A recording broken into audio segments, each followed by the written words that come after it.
네, 안녕하세요. 오늘은 조지아주 애틀랜타에서 인사드립니다. 저는 풀뿌리 통일운동 액션 원 코리아의 정현진입니다. 네, 오늘 모신 손님은 우리 조지아주에서 주하원이죠? 주하원에 이번에 출마하신 미셸 강님을 모셨습니다. 안녕하세요. 네, 반갑습니다. 안녕하세요. 네. 티셔츠에 미셸 강이라고 이렇게 핑크색, 핫핑크에 파란 바탕에 아주 눈에 잘 띄게, for House District 99, 그러니까 디스트릭 99 지역구 맞습니다. 네. 굉장히 좀 숫자가 강력해 보입니다. 네, 좋습니다. 네. 예, 미국에 이민 오신 건 한 몇 살 때 오신 거죠? 저는 20대 중반에 이민 왔고요. 한국에서 대학교를 졸업하고 직장 생활을 한 3년 정도 하고 더 좋은 기회, 그리고 미국이라는 나라가 너무 궁금했어요. 미국이라는 나라에서 사는 삶은 어떨까 좀 호기심도 많이 있었고 궁금하고, 그래서 20대 중반 나이에 조지아로 직접 이민을 왔습니다. 와, 이민 20대 오신 거면은 한국에서 성년이 되고 나서 이민이 오신 건데, 이민 1세가 미국 정치에 도전하는 거는 굉장히 드문 일이라고 생각하는데, 이렇게 드문 일에 도전에 나선 미셸 강님, 네, 자, 멋있는 후보를 오늘 만나보게 됐습니다.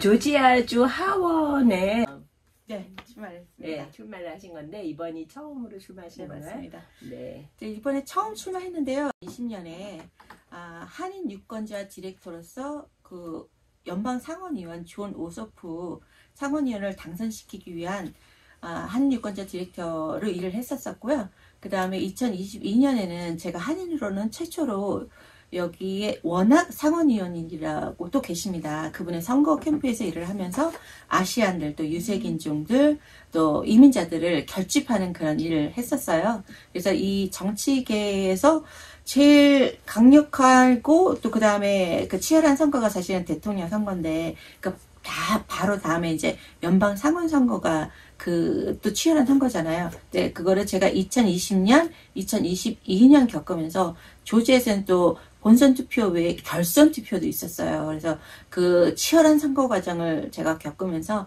많이 배우고, 또 그 경험을 바탕으로 이 조지아의 상원 의원이기 때문에 조지아를 다니면서 우리 지역 주민들하고 만나고 실생활이 어떤지 그런 것들을 경험할 그런 기회가, 또 직접 얘기할 기회가 많이 있었어요. 그래서 그런 것을 바탕으로 이번에 출마 결심을 하게 됐고요.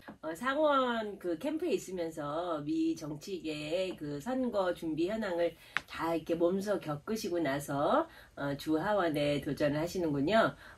민주당 쪽으로 나오신 거죠? 네, 맞습니다. 네. 네, 저는 민주당 후보이고요. 제 지역구에 이제 저는 본선을 사실은 제가 그 후보 단일화를 했습니다. 제 출마하기 전에. 그래서 경선은 없었고요. 그래서 본선으로 직접 진출하는 민주당 후보입니다. 네, 택하신 방법이 굉장히 네. 좀 훌륭하신 것 같은데요. 네, 전략적으로. 왜냐면은 네. 이제 당내 경선은 네. 뭐 당내 사람들끼리 뭐 이렇게 경선하는 거는 별로 저는 좋은 방법은 아니라고 생각을 해서, 출마 전에 그 출마하겠다고 하셨던 분이 계셨는데 그분하고 단판을 지어서 이번에 단일 후보 합시다 해서 이번에 경선 없애고 본선으로 진출하게 됐습니다. 그 대상은 아시안이었나요? 아니면 네, 다른? 맞습니다. 네. 네. 네, 그렇게 또 이렇게 상대방을 설득해서 단일 후보를 이루어내신 정치력을 가진 후보시니까 한번 기대를 해볼 만한데요. 이제 어떤 공약을 가지고 있는지 우리 유권자들을 위해서 좀 설명을 해주시면 좋겠어요. 일자리 창출에 대한 공약도 있다고 들었는데. 네, 맞습니다. 조지아 같은 경우는 여기에 한화, 큐셀, 기아, 현대, 그 다음에 SK 배럴이 부속품을 같이 만드는 그런 회사들이 같이 많이 와서 300개 정도의 회사들이 여기 지금 조지아에 진출해 있습니다. 그래서 조지아의 기업들이 일자리 창출을 지금 너무 많이 하고 있고요. 이 조지아에 지금 많이 적용이 되는 게 사실은 파트너 위드 코리아라는 그런 법안이 지금 연방에 제출이 되어 있는데요. 상정이 되어 있는데 매 회기마다 상정을 하고 있습니다. 우리 한국에 있는 기술자들, 그 다음에 여기에 오셔서 트레이닝을 그분들이 해주셔야 돼요. 그래서 이 트레이닝을 잘 해서 그다음에 숙련직으로 만드시는 그런 일들을 해야 돼서 사실은 저는 지금 현재 그 전 미주 상공회의소의 자문위원을 또 하고 있거든요. 그래서 그 파트너 위드 코리안 법안이 통과될 수 있도록 그 푸시하는 일들을 하고 또 홍보하는 일들을 하고 있고요. 그래서 한국 기업들이 더 많이 또 융성하고 또 여기서 발전할 수 있도록 그러면은 고용 창출이 이 조지아 지역에서 더 많이 일어납니다. 지금 잘 아시겠지만 사바나에 현대 메가 플랜트라고 하고 있잖아요. 사실은 공장 자체가 1마일 거리입니다. 1마일 거리에 공장이 있어요. 그러면은 그 많은 사람들이 고용이 창출되니까 그렇고요.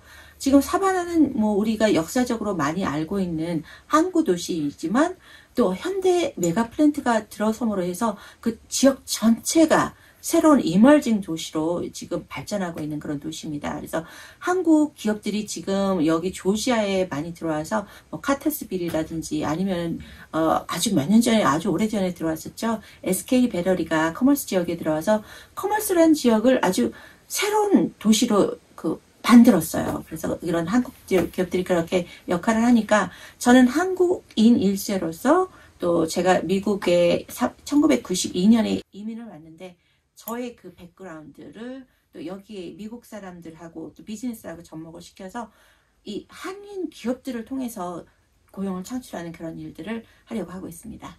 네, 주하원이신데 지금 말씀하신 거 들어보면 거의 연방하원에 출마하시는 거 아닌가 할 정도로. 네, 왜냐면 지금 뭐 저는 뭐 스카이 이즈 리밋이라고 생각을 하고 있고요. 네, 그다음에 뭐 네. 주하원으로 당선이 되면 연방 차원의 의원하고도 같이 일을 할 그런 기회들이 많이 있고 그다음에 이 대화창이 통로가 열리는 거잖아요. 네. 그래서 얘기할 그런 기회들이 더 많이 있습니다. 사실은 제가 지금도 그 연방 상원의원실들하고 그 대화창을 통해서 한국인 또 우리인 아시안인들에 대한 그런 창구로 그 어필을 많이 하고 있는 그런 역할을 하고 있습니다. 네. 갑자기 생업은 무엇을 하셨나 그게 네. 궁금해지는데요. 제가 네. 사실은 비즈니스 오너였고요. 그래서 식당도 운영하고 또 조지아 전체에서 리테일 스토어도 또 운영을 했었습니다. 그래서 스몰 비즈니스 오너로서 제가 알고 있어요. 그 스몰 비즈니스 운영하시는 분들이 얼마나 그 힘들게 경영을 하시는지 그거 알고 있습니다. 그 맘앤팝이라고 하는 거는 사실 주인이 직접 운영을 해야 되잖아요. 그래서 아침에 오픈을 해서 저녁에 클로즈 할 때까지 가게에 하루 종일 매달려 있어야 되는 경우도 많이 있고 그래서 그것을 제가 애들을 우리 딸이 3명인데 키우면서 그런 경험을 했기 때문에 스몰 비즈니스가 얼마나 중요한지 그 운영하는 게 얼마나 어려운지 제가 잘 알고 있습니다. 제 경험을 통해서. 그래서 제가 스몰 비즈니스 지원을 할 때 우리 액세스 투 캐피탈이라는 그런 얘기를 하거든요. 그래서 자원에 그 리소스에 얼만큼 다가갈 수 있는지 그 길을 열어주는 것들을 제가 그 역할을 할 거고요.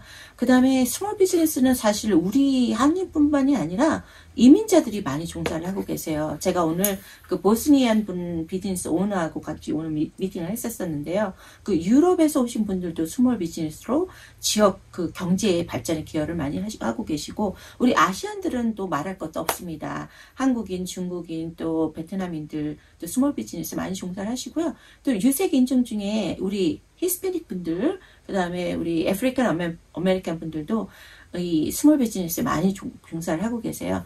사실은 스몰 비즈니스는 우리 미국 전체의 경제의 근간이라고 할 수 있습니다. 우리 백본이라고 말씀을 드리잖아요. 그래서 이분들이 어떻게 그 캐피탈에 잘 액세스할 수 있는지 그것이 또 공평하게 다 나눠질 수 있는지 그런 말씀을 드리고 싶고요. 그 다음에 사실은 정부가 가장 큰 인플루어입니다. 돈이 제일 많이 있잖아요. 그래서 프로큐어먼트라고 해서 정부의 그 사업하고 어떻게 우리 아시안들 그 다음에 유색인종들이 그 정부하고 사업관계, 조달관계를 할 수 있는지 사실은 정부가 제일 돈이 많거든요. 그래서 그런 면들 지금은 조금 그 디스페리티가 있다는 말씀을 하잖아요. 그래서 좀 평등하지 않다 그런 말씀들을 하고 있기 때문에 조금 더 그런 페러티가 있도록 그 하는 일들을 제가 유색인종으로서 비즈니스 오너로서 그런 경험을 했기 때문에 여러분들한테 그 길을 열어주려는 그런 노력들을 제가 계획하고 있습니다. 직접 자영업을 경험해 본 사람으로서 누구보다도 좀 자영업자를 위한 입법을 잘 하실 것 같다는 그런 느낌이 드는데 지금 한국의 자영업자들은 엄청나게 어려운 맞습니다. 시련의 시기를 맞습니다. 보내고 있습니다. 네. 지금 이제 한인뿐이 아니라 아시안들 다른 사람들의 비즈니스 환경이라든가 이런 것도 얘기하셨는데 애틀랜타가 지금 미 전국적으로는 거의 유일하게 이민자 커뮤니티가 성장하고 있는 그런 사회인데요. 이민자 커뮤니티를 위해서 한인뿐만 아니라 전반적으로 어떤 정책을 갖고 계신지? 사실은 지금 가장 중요한 것은 경제라고 생각을 합니다. 우리 뭐 페이첵 투 페이첵이라는 말씀을 많이 하잖아요. 그래서 지금 여기 조지아뿐만 아니라 전국적으로 지금 가장 큰 문제는 하우징 문제가 있습니다. 또 하우징 문제가 있기 때문에 지금 사실은 우리 팬데믹 기간을 지나면서 지금 2024년 오늘 날짜로 해서 거의 집값이 뭐 미니멈 50%가 올랐어요. 제일 적게 오른 게 미니멈 50%가 올랐습니다. 그래서 지금 주택 소유를 하고 계시는 분들도 또 뭐 텍스 내는 것도 그렇고 그 다음에 보험료도 많이 올랐고요. 주택 소유자의 그 유지하기 위한 비용도 많이 올랐습니다.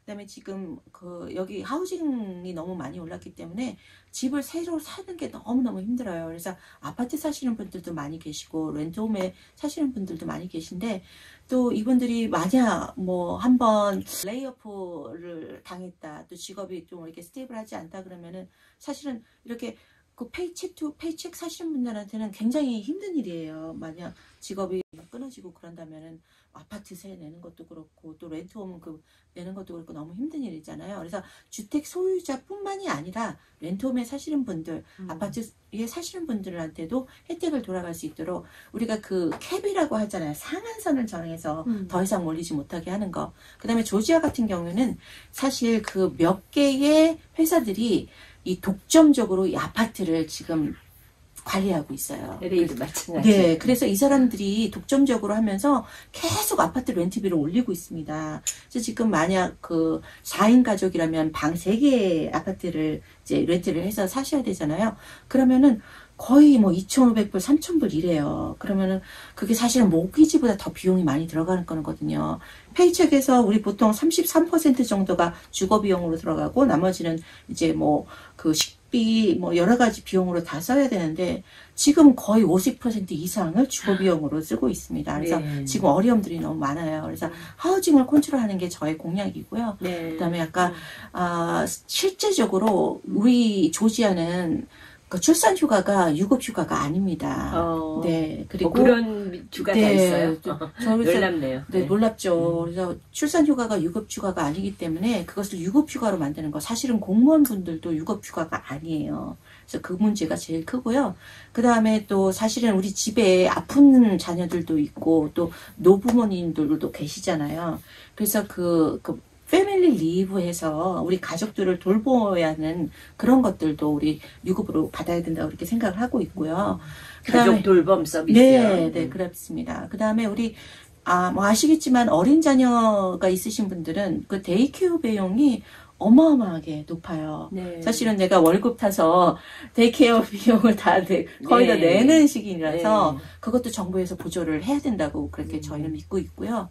그 다음에 또 우리 그 조지아 같은 경우는 이 미국에 있는 50개 주 중에 10개, 하위 10개의 그 의료 서비스가 열악한 10개, 하위 10개 주 중에 하나가 조지아입니다. 그래요?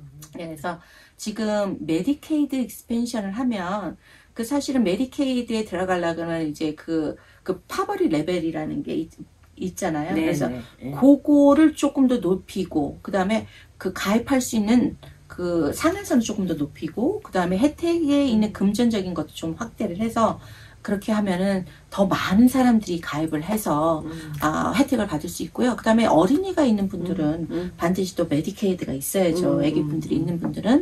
그 다음에 그 사각지대에 있는 분들이 너무 많아요. 왜냐면 중간지대.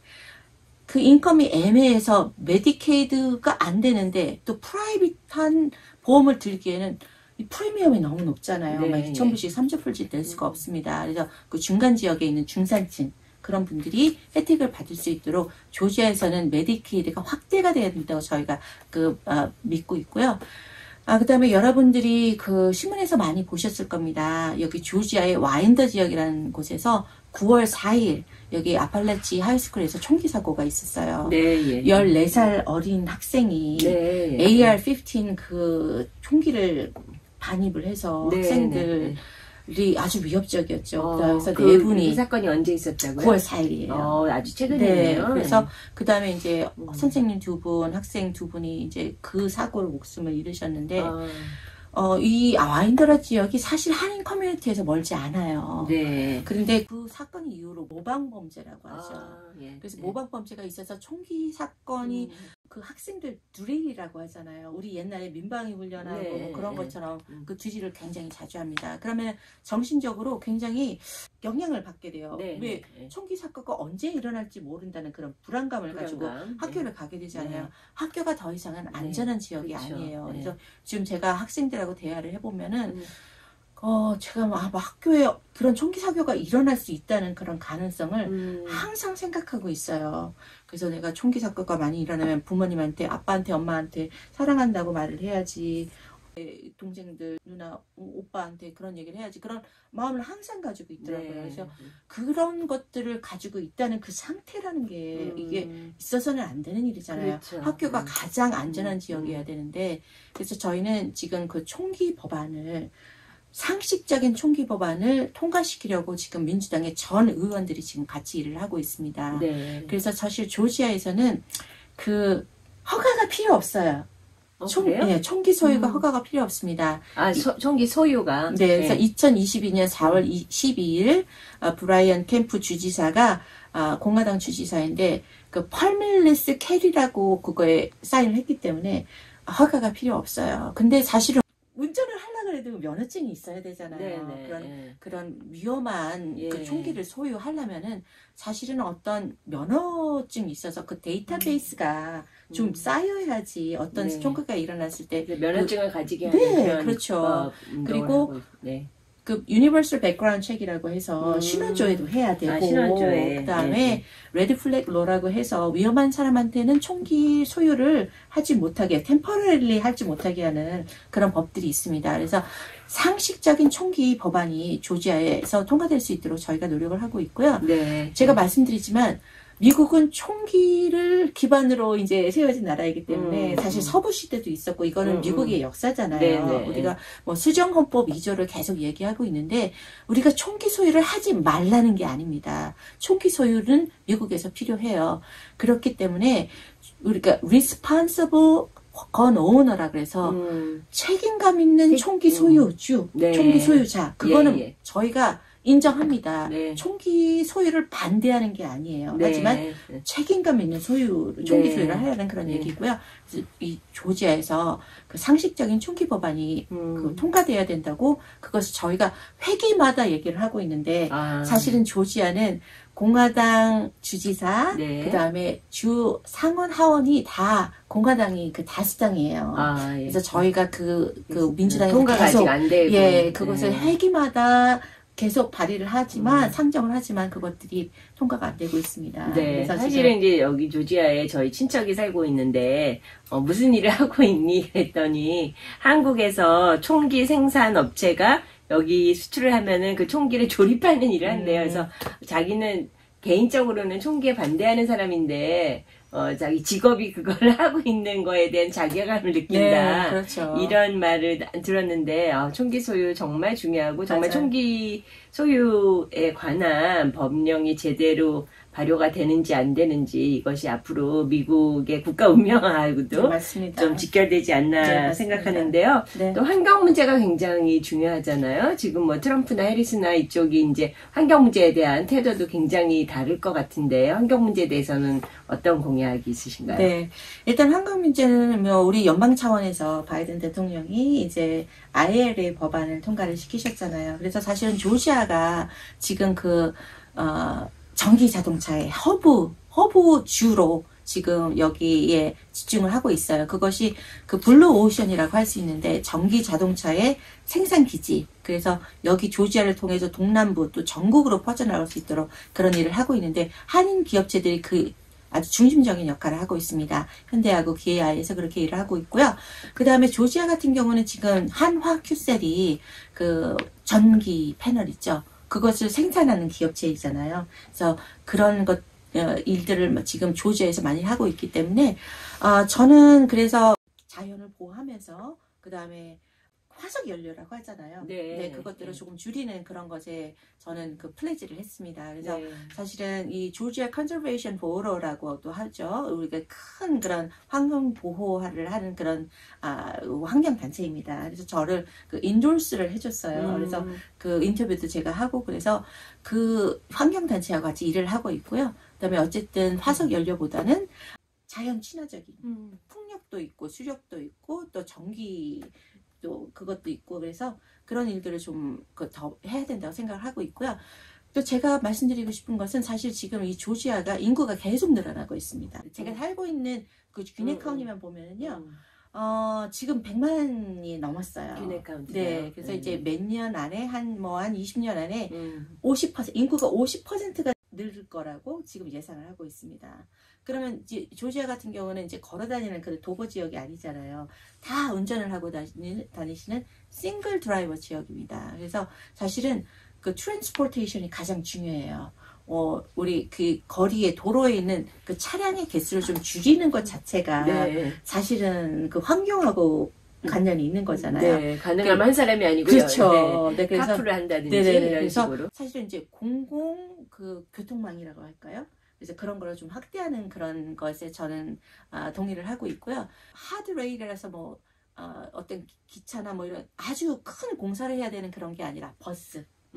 네, 그 레피드 버스 트랜짓이라고 해서 버스 전용 차선 또 버스가 제가 사는 지역은 좀 이제 그 북쪽 지역이잖아요. 네, 수완이 네, 지역이 네. 제 선거구니까 저 거기에 살고 있는데 아틀란타 다운타운에 공항에 가려 그러면 한 30마일 정도가 돼요. 네. 근데 서브웨이는 없나요, 여기는? 서브웨이가 있는데 여기 사람들은 그거를 잘 이용하지는 않아요. 그래서 버스로 네, 공공 버스로 그거를 좀 확대를 해서 네. 서비스를 확대를 해서 또 공공 버스 차선으로 이렇게 해갖고 그 우리 거리에 있는 도로에 있는 그 차량의 숫자를 좀 줄이자. 그래서 환경에도 도움이 되고 사실 우리가 교통이 너무 혼잡하면 그 차 안에서 있어야 되는 시간이 사실은 제가 다 웨이스트가 되는 시간이잖아요. 네, 네, 네. 한 사람이 아니라 다 시간을 모아보면 네. 그게 어마어마하죠. 어마어마한 네. 그게 다 낭비거든요. 그래서 네. 그 공공 우리 버스를 네. 확대하는 거 네. 그것도 제가 공약으로 하고 있고요. 네. 그다음에 우리 귀네 카운티가 그것을 하고 있는데 저는 귀네 카운티가 하고 있는 하우징 문제라든지 또 그 공공 버스 그 노선을 확대하는 거 그것을 같이 전폭적으로 같이 일을 하고 있습니다. 네, 공약 얘기를 아주 재밌게 하셔가지고 이러다가 밤샐 것 같은데요. 네, 너무, 마지막 네. 질문입니다. 혹시 좋아하시는 사자성어가 있으신지 한국에서 송년기를 보내고 오셨기 때문에 맞습니다. 사자성어 좀 아실 것 같은데. 네, 제가 와신상담이라고 하겠습니다. 네, 지금 제가 제 선거구가 99지역구인데요. 그 수완이, 그 다음에 둘루스, 그 다음에 슈가힐 지역인데 이 지역구가 사실은 지금 조지아에서 가장 경합주, 가장 격전지라고 할까요? 가장 경쟁이 치열한 지금 그런 제 선거구에서 출마해서 지금 선거운동 열심히 하고 있는데요. 와신상담이라고 한다면은 제가 그 내장을 다 그러는 거잖아요. 네, 그래서 제가 진짜 아주 전력 투구를 해서 그래서 지금 선거운동을 하고 있고 저는 지금 이 선거에 꼭 이겨야 한다는 그런 와신상담 뭐가 이게 실패한 경험이 있을 때 상대방의 쓸개를 씹는 그때 제가 실패하신 적은 없잖아요. 그런 건 없는데 없는데 제가 지금 그 상대방 후보가 저를 많이 공격을 하고 있어요. 왜냐하면 이제 경합주의고 민주당에서는 의석을 차지를 해야 되고 그다음에 공화당에서는 이걸 지켜야 되는 그런 거기 때문에 그래서 저를 지금 많이 공격을 하고 있는데 제가 이제 뭐 다 있잖아요. 이민자이고 유색인종이고 마이너리티고 여성이고 다 있는데 상대방은 남성이고 백인 남성이고 그래서 이거는 진짜 제가 와신상담 뭐 실패한 적은 없지만 그런 마음으로 제가 지금 선거에 임하고 있습니다.